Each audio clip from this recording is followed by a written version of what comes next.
있습니다. 왜 하필 나에게 이런 일이 생길까? 열심히 살아왔는데 왠지 일이 좀 꼬이고, 그리고 사람을 믿었는데 그 사람 때문에 상처를 받기도 하고, 그리고 무엇인가를 잘하려고 했는데 오히려 오해를 받는 그러한 순간들도 있습니다. 이 정도가 심해지면 인생이 구겨지고 찢겨지는 것 같은 그러한 순간을 만날 때도 있습니다. 오늘 말씀을 보게 되면 요셉이 입었던 채색 옷이 찢어졌습니다. 단순히 옷이 찢겨진 것이 아니라 사실은 요셉의 인생이 찢겨진 것 같은 그러한 모습, 그러한 순간을 맞이하게 됩니다. 그 오늘 말씀을 통해서 제목이 찢긴 옷 너머 숨겨진 섭리라고 하는 제목인데, 이 찢겨진 옷 너머에 하나님의 인도하심, 그 섭리를 발견하게 됩니다. 하나님은 보이는 것은 찢긴 옷이지만 하나님은 그 너머를 준비하고 계십니다. 야곱이 12아들이 있었는데 그 중에 11번째 아들인 요셉을 특별히 사랑했습니다. 그래서 그에게 다른 형제들과 다르게 특별히 채색 옷을 지어서 입혀주기도 하고, 어머니가 없는 그 요셉을 특별히 더 사랑하며 돌봐주었습니다. 근데 이것 때문에 형들은 그 요셉을 향하여서 안 좋은 감정을 품게 되었고, 그리고 요셉은 아직 어린 나이이기 때문에 아버지의 그런 편애로 말미암아 마음이 교만해지는 그러한 모습이 나타났습니다. 그리고 오늘 본문 바로 앞부분에 보면 12절부터 나오는 말씀을 보게 되면 어떤 내용이 있냐면, 이제 형들이 양떼에게 풀을 먹이기 위해서 멀리 세겜이라는 곳까지 가게 됩니다. 그러니까 원래 살고 있던 것이 헤브론이라고 하는 그 가나안 땅의 남쪽에 있었던 곳인데, 거기에서 위로 직선 거리로 한 80km 정도, 그 실제로 이동거로 따지면 90km에서 100km쯤 되는 그 세겜 지역으로 양떼를 몰고 갑니다. 그럼 이런 생각을 볼 수 있습니다.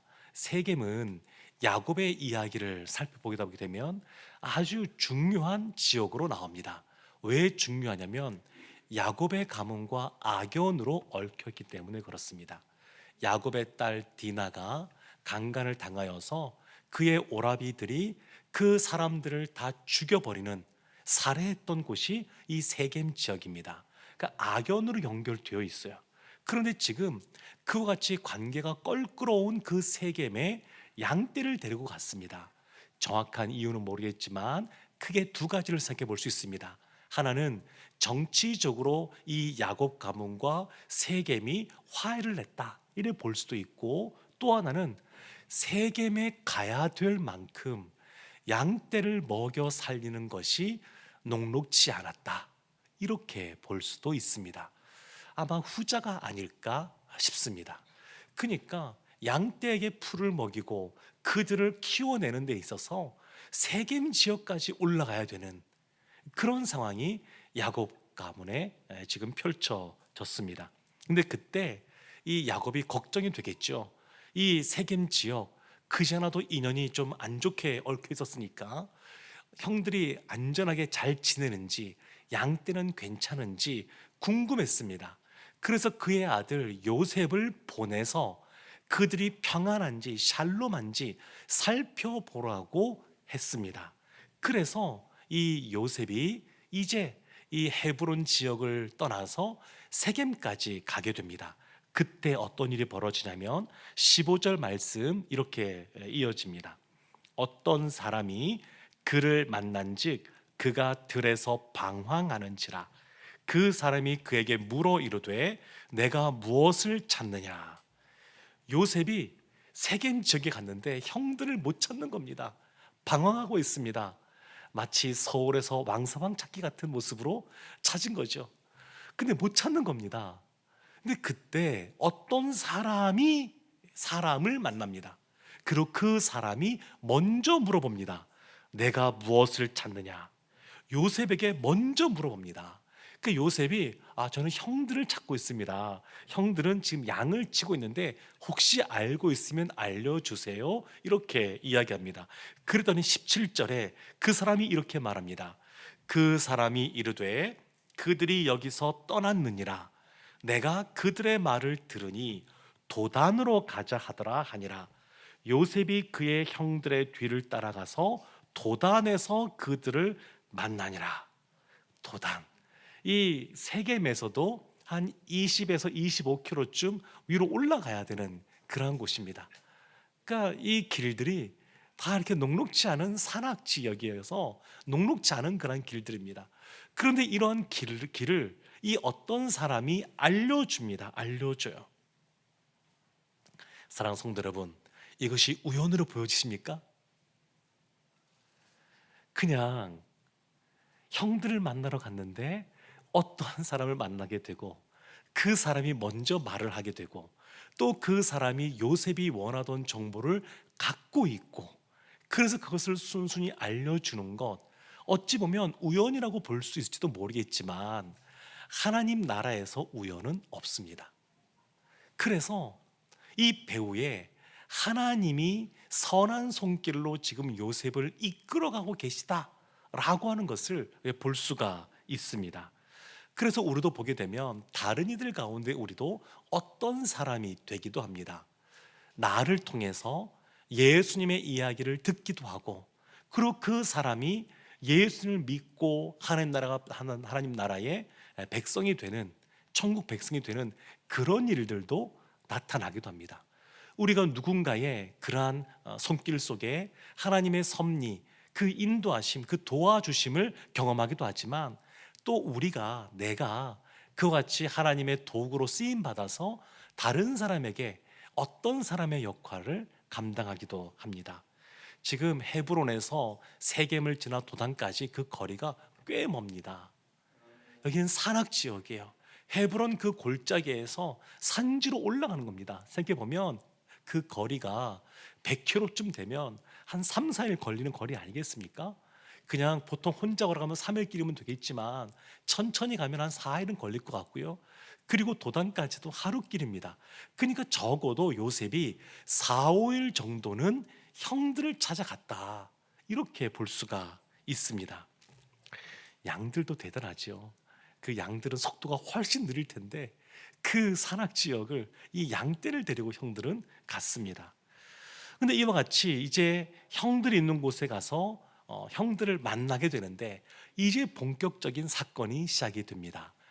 영화를 만다 그러면 이때부터 이제 그 약간 그 무게 있는 약간 긴장감이 고조되는 그러한 음악들이 막 깔리기 시작할 겁니다.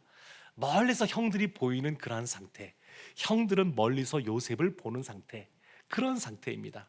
18절 19절 말씀에 이런 말씀이 이어지게 됩니다. 우리 이 말씀 함께 합독하겠습니다.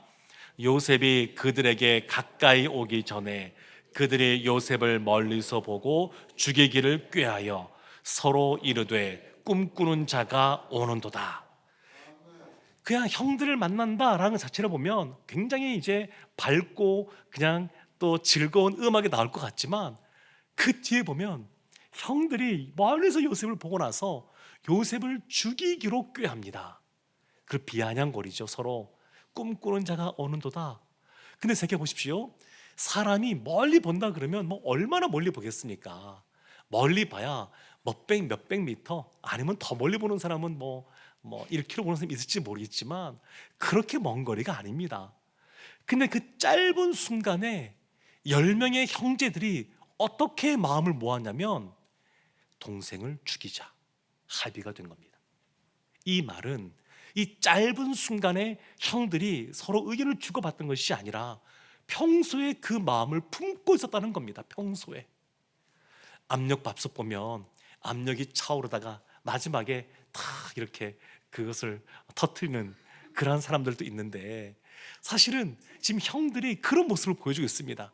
동생에 대한 그러한 그 불편한 마음을 넘어서서 미워하는 마음, 더 나아가 싫어할 뿐만 아니라 죽이고자 하는 마음이 그들 가운데 다 쌓여있던 겁니다. 차라리 동생이 죽었으면 좋겠다, 이런 생각을 그들이 평소에 하고 있었습니다. 그러니까 그 짧은 순간에 동생을 죽이는 것에 10명의 형제가 거기에 동의할 만큼 지금 이 상황이 아주 쉽지 않은 그런 상황이었습니다. 근데 형들이 모여 있는 거는 그 10명이 모여 있으니까 멀리서 10명쯤 모여 있구나, 형들겠구나 생각할 수 있지만, 형들은 어떻게 요셉인 줄 알아봤을까요? 한 사람이 오는데, 그렇죠, 채색 옷을 입어서 그렇습니다. 들판에 채색 옷이 어울릴 만합니까? 그것은 옷도 깁니다. 그런 것들은 그냥 이 거리도 짧은 거리가 아닙니다. 100km 넘는 그러한 거리를 채색 옷, 마치 파티복 같은 옷을 입고 동생이 오니까 멀리서도 알아보는 겁니다. 멀리서도. 그러니까 이 아들에게, 사랑하는 아들 요셉에게 아버지 야곱이 채색 옷을 지어 입힐 때는 얼마나 마음이 좋겠습니까? 뿌듯하지 않겠습니까?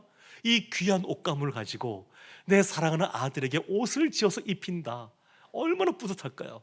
이 아들이 야외를 나가는데, 밖에를 나가는데, 들판을 가는데, 그런데 험한 옷을 가는 것이 아니라 이렇게 남들이 보더라도 신분이 고귀한 신분처럼 보여지는 제석을 입고 간다.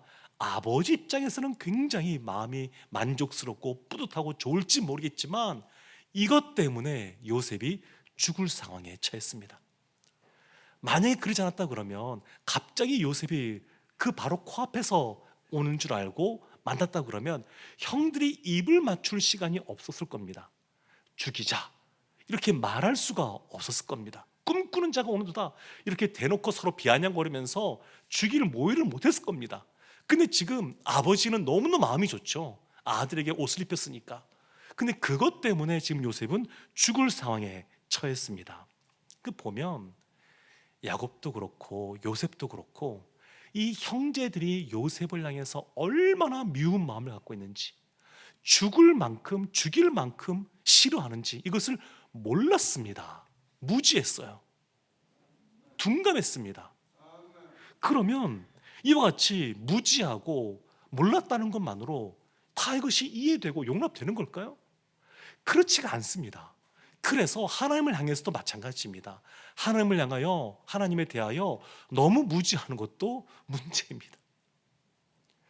지금 너무 야곱과 요셉은 몰랐습니다. 야곱이 지금 있는 그 집안에서는 야곱의 영향력이 지금 살아 있습니다.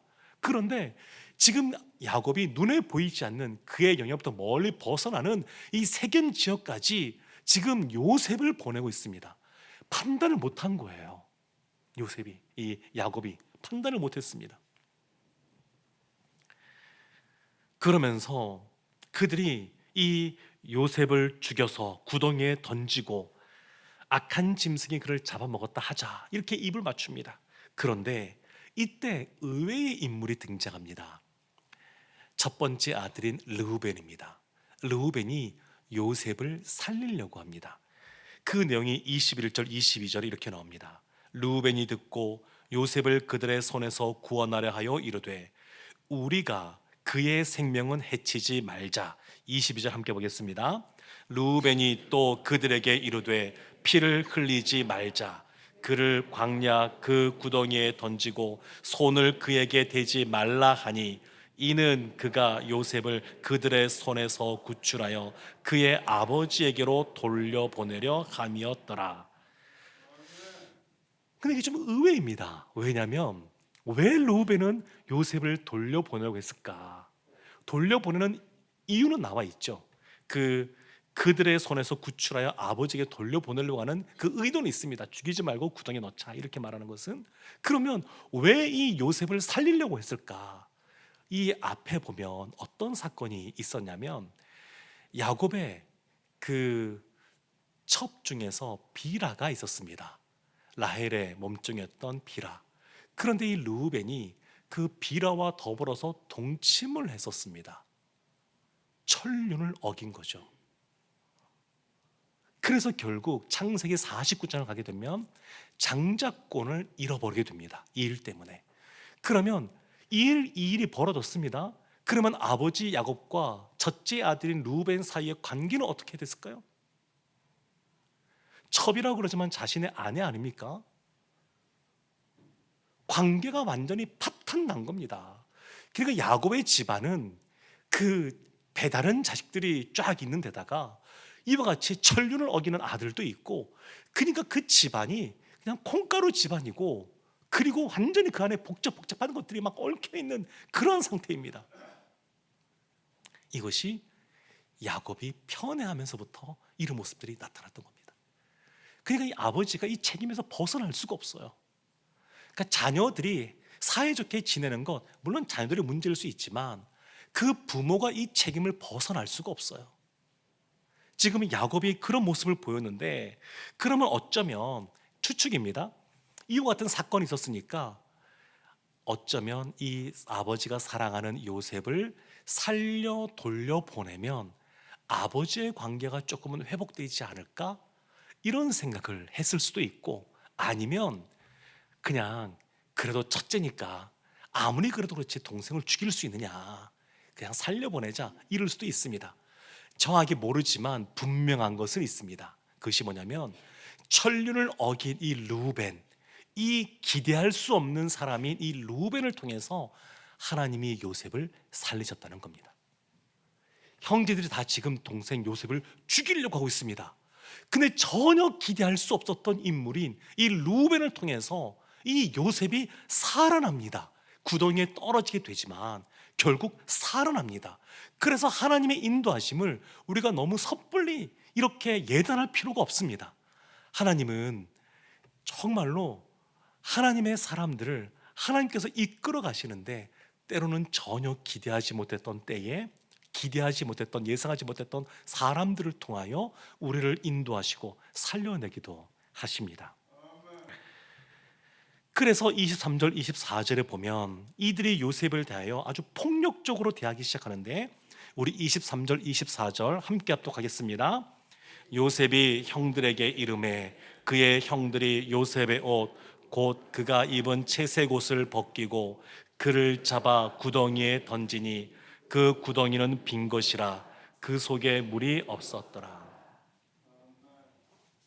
보면 요셉이 지금 오고 있습니다. 요셉은 형들 봐서 반갑겠죠. 형님들 인사하고만 했을 겁니다. 근데 형들의 반응은 뭐냐면 다짜고짜 요셉의 옷을 벗겨버립니다. 뭐 인사하고 그런 것이 없어요. 그냥 요셉이 오자마자 그냥 옷을 벗겨버립니다. 옷을 벗겨버리고 그를 잡아 던져 넣어버렸습니다. 굉장히 폭력적이죠. 지금 형제들이 그런 모습을 보여주고 있습니다. 이 구덩이는 그냥 땅판 구덩이가 아닙니다. 이런 광야에서는 우기 때 땅을 좀 파서 물 저장 탱크를 만듭니다. 보통 이때 그 구덩이의 깊이가 8에서 12m였다 그럽니다. 굉장히 깊죠. 그러니까 사람이 그냥 올라올 수 있는 그런 깊이가 아니에요. 그리고 여기는 이제 물이 막 새니까 모래도 있고 하니까 보통 이렇게 깊이 판 다음에 거기에 진흙 같은 걸로 쫙 바르는 겁니다. 그러면 비가 막 내리면 물이 잘 새어나가지 않죠. 그렇지만 시간이 지나면 어떻게 될까요? 다시 물이 또 퍼내고 또 진흙과 함께 오래 떠보게 되면 다시 진흙이 밑으로 가라앉기도 합니다. 그럼 맨 밑바닥에 진흙이 또 쌓이기도 합니다. 예레미야서 보게 되면 그래서 예레미야를 이와 같은 진흙 구덩이에 집어넣어서 옴짝달싹하지 못하게 그냥 늪처럼 빠져서 있게, 그러면서 살지 못하고 죽게, 이렇게 하려고 했던 사건이 기록되어 있습니다. 다행히 지금은 물이 하나도 없어가지고 바짝 말라있는 그러한 구덩이였지만 사람이 혼자 나올 수 없는 그러한 구덩이, 거기에 요셉을 집어 던졌습니다. 그리고 이어지는 25절 말씀에 보면 눈을 의심케 하는 그런 단어가, 표현들이 나오기 시작하는데, 동생을 구덩이에 집어 던지고 나서 그 형제들이 앉아서 음식을 먹습니다. 이 음식이 어디서 났을까요? 아마도 동생 요셉이 갖고 온 음식 아닐까요? 아버지가 보내면서 그냥 보냈겠습니까? 다윗의 형들에게 다윗을 보낼 때 그 아버지가 이새가 다윗에게 먹을 것을 싸서 보냅니다. 그것처럼 요셉이 뭔가 먹을 걸 싸고 왔을 겁니다. 그 형들이 그걸 먹고 있어요. 동생은 구덩이에 죽이려고 떨어뜨려 놓고. 그러니까 사람이 얼마나 이렇게 무정한지 모릅니다. 이런 모습 멀리 찾아볼 곳도 없습니다. 지금 벌어지고 있는 전쟁의 그러한 참상들을 보면 인간이 얼마나 이렇게 잔혹해질 수 있는지, 그런 모습을 볼 수가 있습니다. 이 형들이 그렇게 하고 있어요. 그러면 떨어질 때 요셉은 어떻게 있었을까요? 형들이 자신의 옷을 벗기고 잡아서 구덩이에 던지고 할 때 요셉의 반응, 창세기에서는 이것이 오늘 본문에서 나오지 않지만 창세기 42장 21절 보면 형들이 총리가 된 요셉 앞에 갔을 때 이런 말을 스스로 하는 것이 나옵니다. 42장 21절 이렇게 나옵니다. 그들이 서로 말하되 우리가 아우의 일로 말미암아 범죄하였도다. 그가 우리에게 애걸할 때에 그 마음의 괴로움을 보고도 듣지 아니하였으므로 이 괴로움이 우리에게 임하도다. 애걸했습니다. 요셉이 그냥 형들이 잡아서 옷을 벗기고 던질 때 가만히 있던 것이 아닙니다. 그러겠죠. 형들 지금 왜 이래요? 왜 이래요? 그러다가 구덩이에 던지려고 하니까 살려주세요. 그러지 않았겠습니까? 구덩이에 떨어진 상태에 그럼 요셉이 가만히 있었을까요? 살려달라고 외치지 않았을까요?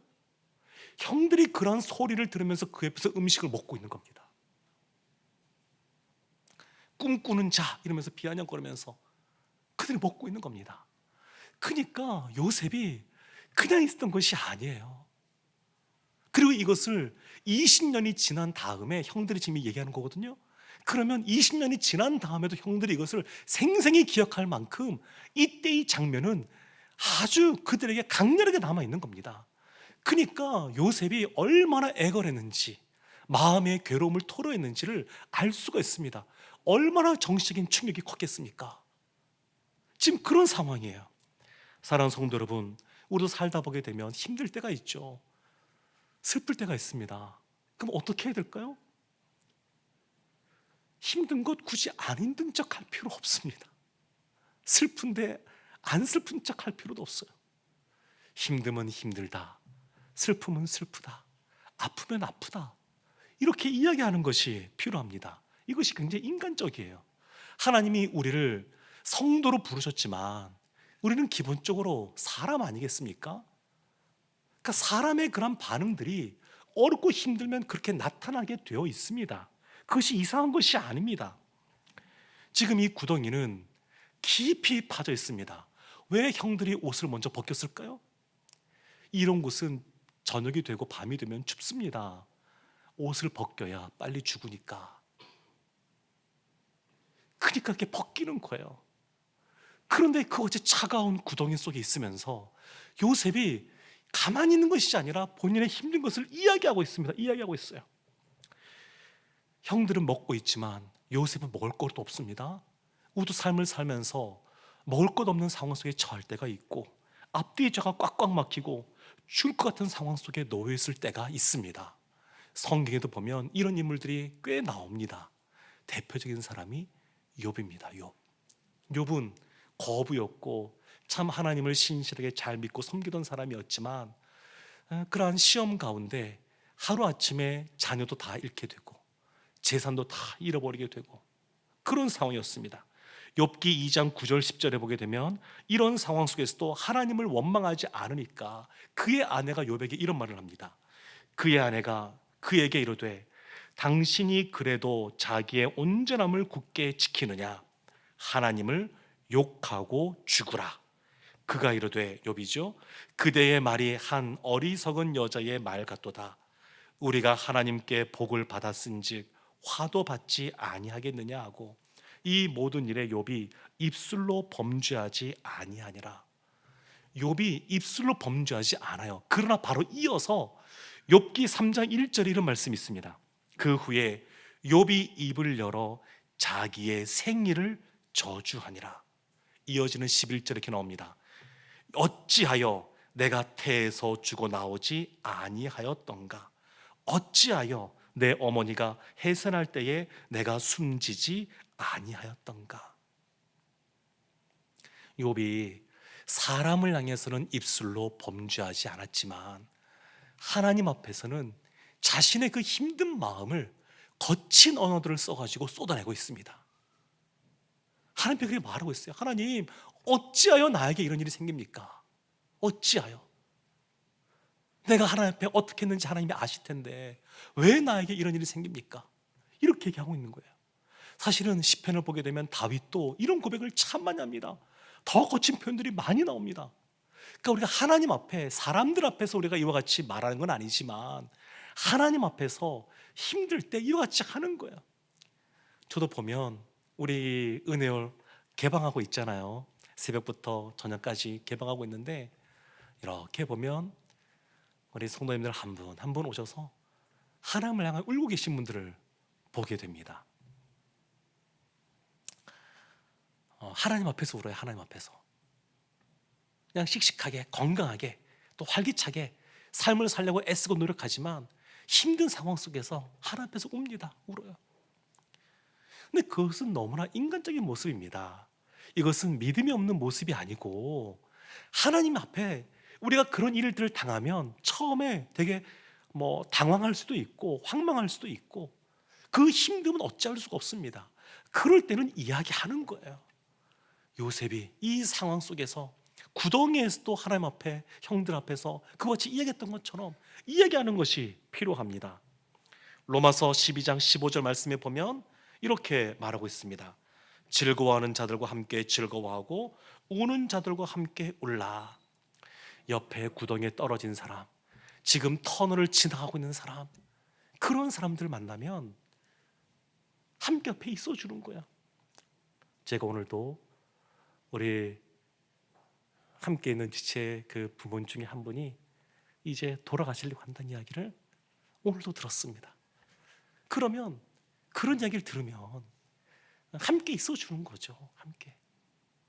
함께 있어주는 것이 우리에게 큰 위로가 되고 힘이 됩니다.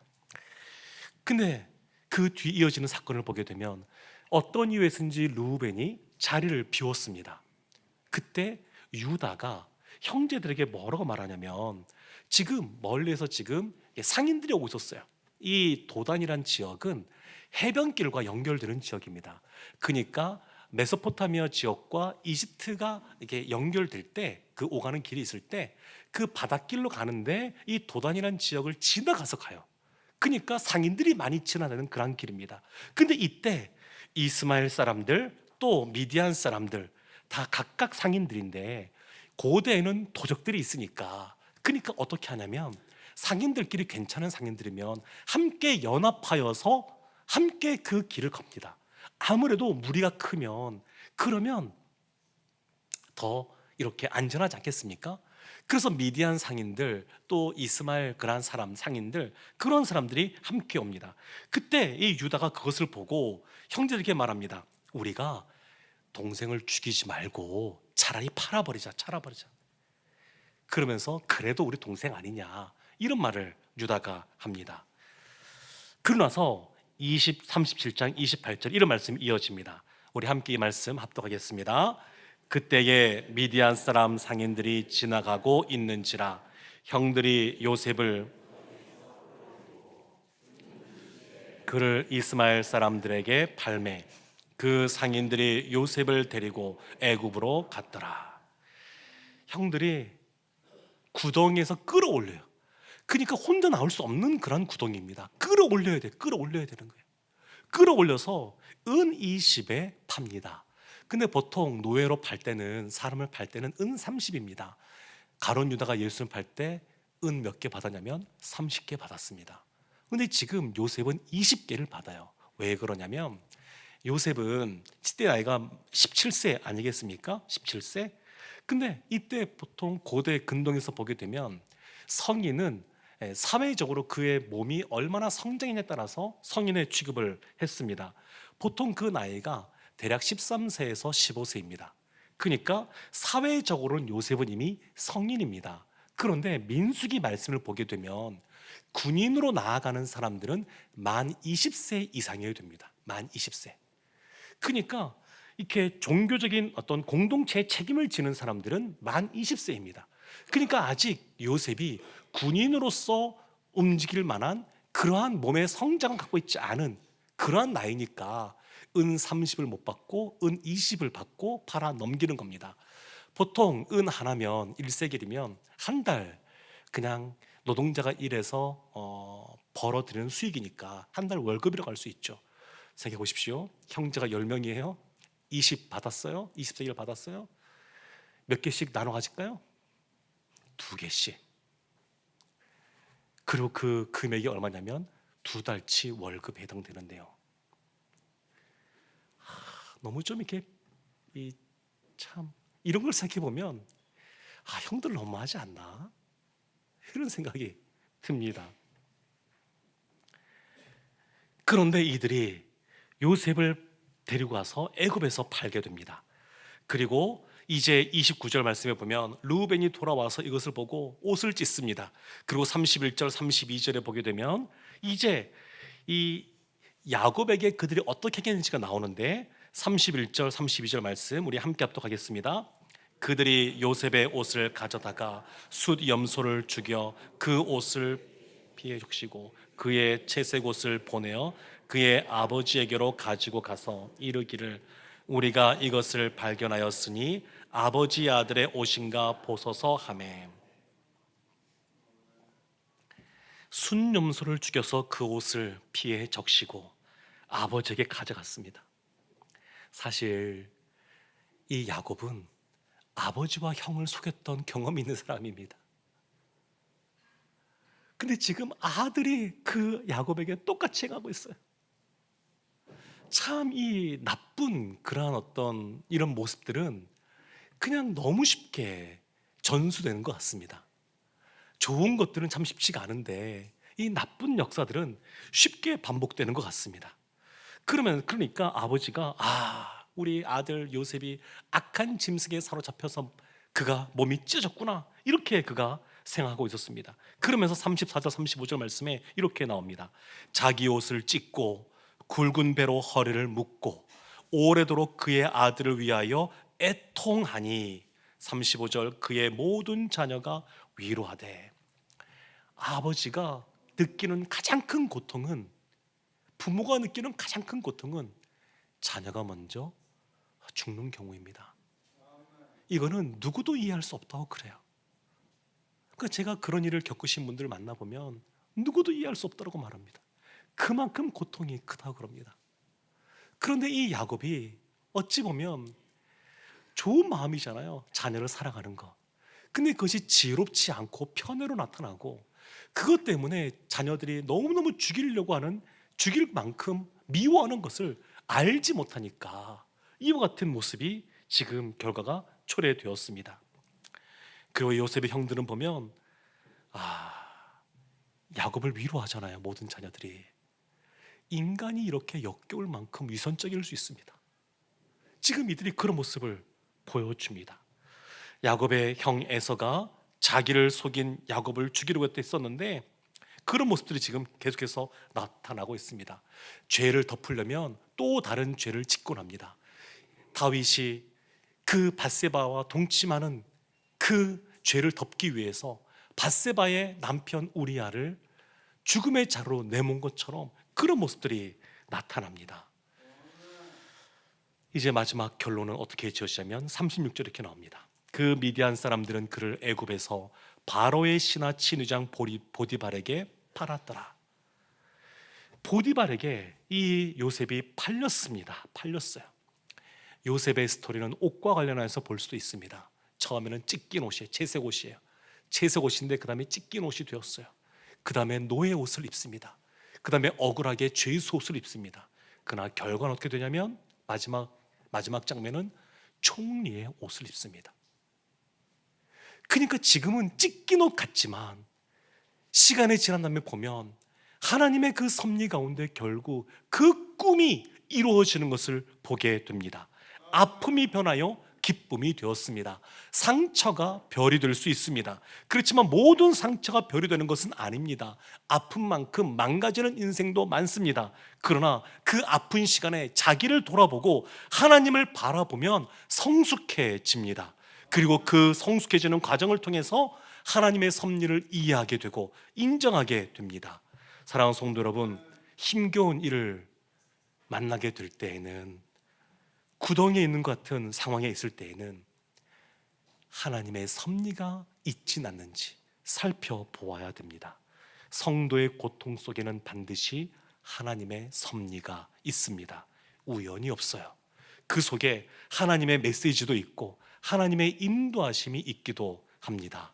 그 손길을 알게 되면 아픔이 위로를 받습니다. 삶을 견딜 힘을 얻습니다. 어찌 보면 이것을 얘기할 때 좀 조심스럽긴 합니다. 그러나 분명한 것은 우리의 고통에도 주님의 뜻이 있습니다. 찢겨진 옷 너머에 숨겨진 하나님의 섭리가 있습니다. 모세를 보면 그는 태어날 때부터 그렇게 사람들이 좋아하는 그러한 모습이 아닌 사내아이가 태어났네, 어떻게 하지? 이러면서 태어났습니다. 그리고 얼마 되지 않아서 강가에 던져지는 그런 인생이 되었습니다.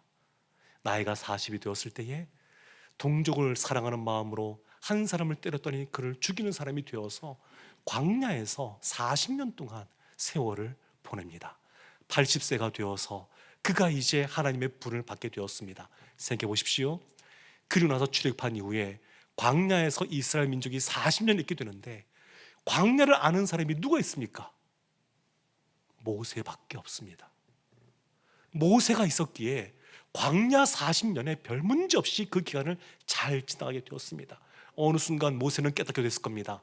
아, 나의 지난 40년의 광야가 의미가 없었던 것이 아니었구나. 이때를 위하여 하나님이 나를 준비시킨 것이었구나. 깨닫게 되는 순간이 있었을 겁니다. 그날 밤 모세의 마음이 어땠을까요? 요셉이 언제 정확하게 깨달은지 모르지만 22년이 지난 다음에 39살이 됐을 때 형들을 만났을 때 고백합니다. 형들 날 판 것이 아니라 하나님이 나를 보낸 것입니다. 하나님의 섭리를 이야기합니다. 하나님의 섭리를. 그래서 사도 바울은 로마서 8장 28절에서 이렇게 말합니다. 우리 함께 합독하겠습니다. 우리가 알거니와 하나님을 사랑하는 자 곧 그의 뜻대로 부르심을 입은 자들에게는 모든 것이 합력하여 선을 이루느니라. 하나님의 선하심을 인정하고 그것을 붙잡고 살아가는 우리 모두가 되기를 주님의 이름으로 축원합니다. 아멘.